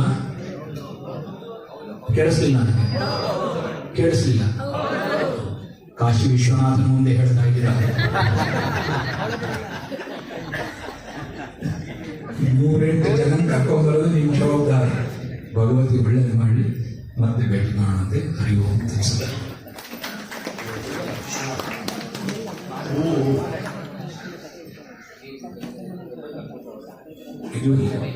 ಇದು ಅಹೋವಾಕ್ಯ ಅಂತ ಹೇಳ್ತೀವಿ. ಇವತ್ತು ದೇವಸ್ಥಾನದ ವ್ಯವಸ್ಥಾಪಕರೆಲ್ಲರೂ ಸೇರಿ ನಮ್ಮೆಲ್ಲರಿಗೂ ಕೂಡ ಸನ್ಮಾನವನ್ನ ಇಟ್ಕೊಂಡಿದ್ದಾರೆ. ಇಂಥವ್ರು ಒಂಥವ್ರ ಪ್ರತಿಯೊಬ್ಬರು ವ್ಯಕ್ತಿಗೂ ಕೂಡ ಸನ್ಮಾನವನ್ನು ಇಟ್ಕೊಂಡಿದ್ದಾರೆ. ಆ ಕಾಶಿ ವಿಶ್ವನಾಥನ ಕೃಪಾದೃಷ್ಟಿ ಇವರೆಲ್ಲರ ಮೇಲೆ ನಿರಂತರವಾಗಿರಲಿ, ಇವ್ರಿಗೆ ಇನ್ನೂ ಹೆಚ್ಚಿನ ಅಭಿವೃದ್ಧಿಯನ್ನು ಕೊಡಲಿ ಅಂತ ನಾವೆಲ್ಲರೂ ಕೂಡ ಆ ಭಗವಂತನಲ್ಲಿ ಪ್ರಾರ್ಥನೆಯನ್ನು ಮಾಡೋಣ. ಈಗ ಬಿಟ್ಟಿರೋ ಫಲ ನಮಗೆ ಸಿಗತ್ತಾ ಅಂತಂದ್ರೆ ಅದು ಬಹಳ ಗಂಭೀರದ ವಿಷಯ. ಅದಕ್ಕೆ ಕ್ಷೇತ್ರಪಾಲನಾಗಿರ್ತಕ್ಕಂಥವನು ಭೈರವ. ಅವನು ಏನು ಮಾಡ್ತಾನೆ ಅಂತಂದ್ರೆ ಬುದ್ಧಿಯನ್ನು ಭ್ರಮಣಗೊಳಿಸ್ತಾನಂತೆ. ನನ್ನಲ್ಲಿ ಅಧಿಕಾರ ಇಲ್ಲ ಅಂದಾಗ, ನನ್ನಲ್ಲಿ ಅಧಿಕಾರನೇ ಇಲ್ಲ, ನಾನು ಅಲ್ಲಿಗೆ ಎಂಟರ್ ಆಗೋಯ್ತು ಅಂತಂದ್ರೆ ನಾನು ಸುಮ್ಮನೆ ಹೋಗ್ಲಿಕ್ಕೆ ಸಾಧ್ಯ ಖಂಡಿತ ಇಲ್ಲ. ಅಧಿಕಾರ ತಗೋಬೇಕು. ನನಗೆ ಅಧಿಕಾರ ಇಲ್ಲೇ ಇದ್ದಾಗ ನಾನು ಕಾಶಿನಲ್ಲಿ ಶರೀರ ಬಿಡ್ತಾ ಇದ್ದೀನಿ ಅಂದಾಗ ಭೈರವ ಏನು ಮಾಡ್ತಾನೆ ಅಂತಂದ್ರೆ ಬುದ್ಧಿ ಭ್ರಮಣಗೊಳಿಸ್ತಾನೆ. ಸಾಯೋ ಸಂದ್ರೆ ಅಯ್ಯೋ ನಾನೇನಕ್ಕೆ ಮನೆ ಕರ್ಕೊಂಡ್ಬಂದೆ, ಅಯ್ಯೋ ನಾನೇನಕ್ಕೆ ಬ್ಯಾಂಗ್ಳೂರು ಬಂದೆ, ಅಯ್ಯೋ ನಾನೇನು ಚೆನ್ನೈಗೆ ಬಂದೆ. ಈ ರೀತಿಯಾಗಿ ಅವನವನ ಊರಿನ ಜ್ಞಾಪ ಬರಕ್ಕೆ ಶುರುವಾಗುತ್ತೆ, ಅವನ ಮನೆಯ ಜ್ಞಾಪ ಬರಕ್ಕೆ ಶುರುವಾಗುತ್ತೆ. ಅವಾಗ ಶರೀರ ಬಿಟ್ಟಾಗ ಯದ್ಭಾವಂ ತದ್ಭವತಿ. ನೀನು ಅವಾಗ ನೀನ್ ಶರೀರ ಕಾಶಿ ಬಿಟ್ಟರು ಕೂಡ ನೀನು ಎಲ್ಲಿ ಬಿಟ್ಟಂತ ಇದು ಫಲ ಅದು ನಿನಗೆ ಅಲ್ಲಿ ನಿನ್ನ ಮನೆಯಲ್ಲಿ ಶರೀರ ಬಿಟ್ಟಂತ ಫಲ. ಅಲ್ಲಿಂದ ಅಧಿಕಾರ ತಗೋಬೇಕು. ಜ್ಞಾನಕ್ಕೆ ಅಧಿಕಾರತ್ವ ಬಂದಿಲ್ಲ ಅಂತಂದ್ರೆ ಜ್ಞಾನೋದಯ ಆಗಲಿಕ್ಕೆ ಸಾಧ್ಯನೇ ಇಲ್ಲ. ನೀವೆಲ್ಲ ಮಾಡ್ತಾ ಇರ್ತಕ್ಕಂಥದ್ದು ಏನಕ್ಕೆ ಅಧಿಕಾರತ್ವಕ್ಕೋಸ್ಕರ. ಅಂತಃಕರಣ ಶುದ್ಧಿ ಅಂತ ಅಹಂಕರ್ಮ ಕರಿಷ್ಯೆ ಲೋಕಹಿತಾರ್ಥಾಯ ಜಗದಿತಾಯ ಚ. ಏನ್ ಸಂಕಲ್ಪವನ್ನು ಮಾಡ್ತೀವಿ, ಪುರೋಹಿತ ಸಂಕಲ್ಪವನ್ನು ಮಾಡಿಸಿರ್ತಾರೆ ನಿಮಗೆ ಬೆಳಗ್ಗೆ ಮಾಡಿದಾಗ. ನಮ್ಮ ಶಂಕರ ನಾರಾಯಣರು ಹೇಳಿರ್ತಾರೆ ಏನು, ಮೋಮೋಪಾತ್ರ ಸಮತ ದುರ್ದಕ್ಷೇದ್ವಾರ ಲೋಕಹಿತಾರ್ಥಾಯ ಜಗದಿತಾಯ ಚ ಅಹಂ ಪಾರಾಯಣ ಕರಿಷ್ಯಾಮಃ. ನಾವೆಲ್ಲ ಸೇರಿ ಪಾರಾಯಣ ಮಾಡ್ತಾ ಇದ್ದೀವಿ ಲೋಕಹಿತಕ್ಕೋಸ್ಕರ. ಆ ಲೋಕಹಿತದಿಂದ ಏನಾಗುತ್ತೆ, ಅಂತಃಕರಣ ಶುದ್ಧಿ ಆಗುತ್ತೆ. ಬಹಳಷ್ಟು ಸತಿ ಹೇಳಿದ್ದೀನಿ, ಅಂತಃಕರಣ ಅಂದ್ರೆ ನಾನು ಏನೇ ಕೆಲಸ ಮಾಡಿದ್ರು ಕೂಡ ನನ್ನ ಮನಸ್ಸು ಬುದ್ಧಿಗೆ ಗೊತ್ತಿಲ್ಲದೆ ನಾ ಏನನ್ನೂ ಮಾಡ್ಲಿಕ್ಕೆ ಸಾಧ್ಯ ಇಲ್ಲ. ಯಾವುದೇ ಕಾರಣಕ್ಕೂ ನಾನು ಮಾಡ್ಲಿಕ್ಕೆ ಸಾಧ್ಯ ಇಲ್ಲ. ನನ್ನ ಮನಸ್ಸು ಬುದ್ಧಿನೇ ಸಾಕ್ಷಿ. ನಾನು ಶರೀರ ಬಿಟ್ಟ ನಂತರ ನಾನು ನನ್ನ ಹೆಂಡತಿಗೆ ಮೋಸ ಮಾಡಿರ್ಬೋದು, ನನ್ನ ಗಂಡನಿಗೆ ಮೋಸ ಮಾಡಿರ್ಬೋದು, ನನ್ನ ಮಕ್ಕಳಿಗೆ ಸುಳ್ಳು ಹೇಳಿರ್ಬೋದು, ಏನೋ ಮಾಡಿರ್ಬೋದು. ನಾನು ನನ್ನ ಅಪ್ಪ ಅಮ್ಮಗೆ ಏನೋ ಕಣ್ಮುಚ್ಚಿಸ್ಬೋದು, ಪ್ರಪಂಚಕ್ಕೆ ಕಣ್ಮರೆ ಮಾಡಿಸಿರ್ಬೋದು ನಾನು. ಆದರೆ ನನಗೆ ನಾನು ಕಣ್ಮರೆ ಮಾಡಿಸ್ಲಿಕ್ಕೆ ಸಾಧ್ಯ ಇಲ್ಲ, ನನಗೆ ನಾನು ಸುಳ್ಳು ಹೇಳ್ಕೊಳ್ಲಿಕ್ಕೆ ಸಾಧ್ಯ ಇಲ್ಲ. ಅದು ಆ ಸಾಕ್ಷಿ ಹೇಳ್ತಕ್ಕಂಥ ಅದೇ ಮನಸ್ಸು. ನನ್ನ ಮನಸ್ಸು ನನಗಿಂತ ಹೇಗೆ ಸಾಕ್ಷಿ ಹೇಳುತ್ತೆ? ಅದೇ ಹೇಗೆ ಸಾಧ್ಯ ಅಂದ್ರೆ ಚೆನ್ನಾಗಿ ಅರ್ಥ ಮಾಡ್ಕೊಳ್ಳಿ. ನೀವು ಮನಸ್ಸು ಅಲ್ಲ, ನೀವು ಬುದ್ಧಿನೂ ಅಲ್ಲ, ನೀವು ಮನಸ್ಸು ಬುದ್ಧಿಯನ್ನು ಉಪಯೋಗಿಸ್ತಾ ಇರ್ತಕ್ಕಂಥವ್ರು. ಯಾವ ರೀತಿ ನಿಮ್ಮ ಕಾರನ್ನು ಉಪಯೋಗಿಸ್ತಾ ಇದ್ದೀರಾ, ನಿಮ್ಮ ಮೊಬೈಲ್ ಉಪಯೋಗಿಸ್ತಾ ಇದ್ದೀರಾ, ಆ ರೀತಿ ನೀವು ನಿಮ್ಮ ಮನಸ್ಸು ಬುದ್ಧಿಯನ್ನು ಉಪಯೋಗಿಸ್ತಾ ಇರ್ತಕ್ಕಂಥವ್ರು. ಆದ್ರಿಂದ ಅದೇ ಮನಸ್ಸಾಕ್ಷಿ ಇರುತ್ತೆ. ಆದ್ರಿಂದ ಆ ಮನಸ್ಸಿನಲ್ಲಿ ಕೆಲವು ದೋಷಗಳಿರುತ್ತೆ. ಆ ದೋಷವನ್ನ ವಿಕ್ಷೇಪ ಆವರಣ ಅಂತ ಹೇಳ್ತೀವಿ. ಅದರ ಶುದ್ಧಿಗೋಸ್ಕರ ಅಂತಃಕರಣ ಶುದ್ಧಿ ಆಗುತ್ತೆ. ಎಲ್ಲಿ ತನಕ ನನಗೆ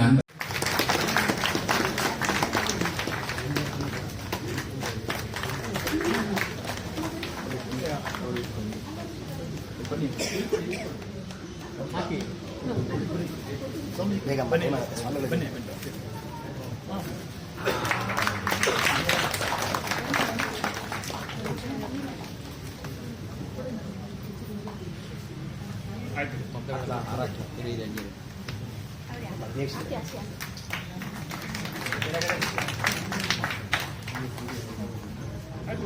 ಹಾಗೆ ರೂಪ ಮೇಡಮ್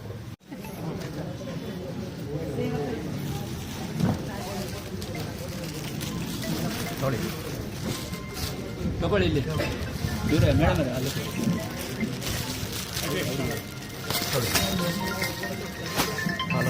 ಬೇಕು ಅಂತ ಮಾಡ್ತೀವಿ ಹೇಳಿ ಬಾ. ಹೌದಾ, ಈಶ್ವರನ ಫಂಕ್ಷನಲ್ಲಿದ್ದು ಈಶ್ವರನ ದೇವಸ್ಥಾನ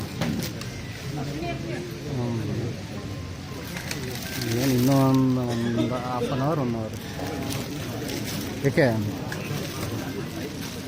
ಸ್ವಾಮೀಜಿಗಳು ಪಾರಾಯಣ ಮಾಡ್ತಾಯಿದ್ರು. ಓಕೆ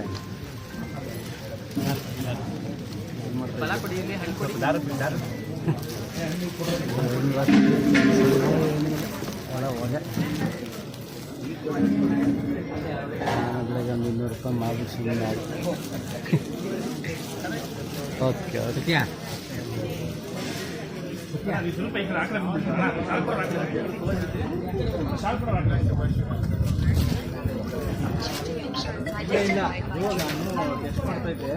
ಹೇಳಗುರು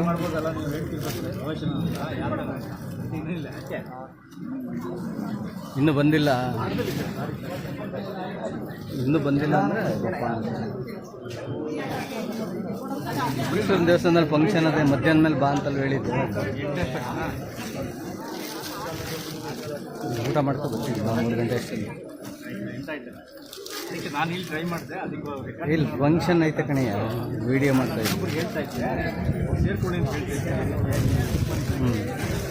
ಓಕೆ ರೆಕಾರ್ಡ್ ಮಾಡ್ಕೊಂಡು ತೋರ್ಸೋಣ ಅಂತ ಜಾಯ್ನ್ ಆಗಿ